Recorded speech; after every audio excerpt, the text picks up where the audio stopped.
Now, what about the delta loop antenna? Delta loop antenna is, of course, not a beginner's antenna, and it is not easy to have it up for everyone. I am not using a delta loop antenna. One of my friends in the US is using it. He has a little more space in the compound and he has trees in the compound as well.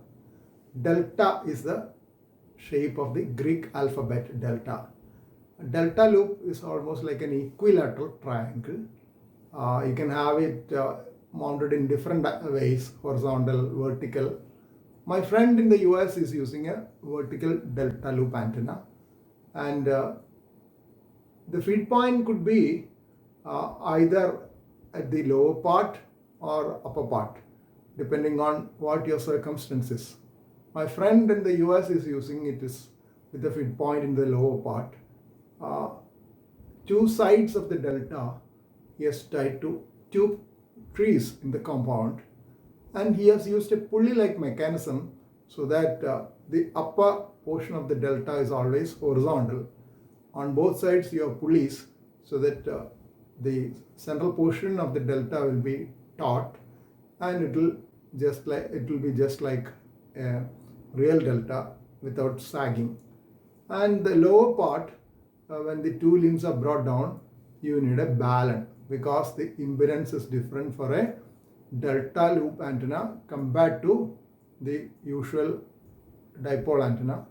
In dipole antenna, you use 1:1 current balun.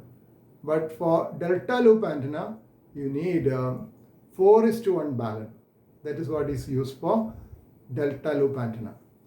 The advantage they say is that delta loop antenna has, it also has directivity along the sides, the signals. Suppose this is the delta loop antenna, signals will go in this way, just like the usual dipole antenna.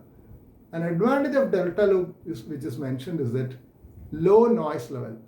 In my radio, a basic noise level on 40 meter is S9 most of the time.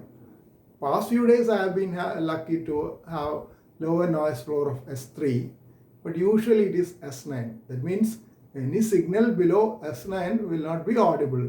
So I am ending up working only the more powerful local stations. But if the noise level is low, maybe S3, then I can hear even weaker stations. That is the thing in my 10 meter band. In 10 meter band, I have a low noise level of about 3, so that I am able to get DX stations even if they are S7 or S6. And in fact, I work DX mostly on 10 meter. Currently, I do not have a 20 meter antenna. I have only 10 meter and 40 meter. And 10 meter and 40 meter, I have put it as a fan dipole. That is, you can have same feed point for multiple dipole antenna. That is known as fan dipole antenna. So I was telling that just to say the lower noise level in different bands. And what my friend says is that the delta loop antenna is getting a lower noise level, and it's a quieter antenna compared to a dipole antenna.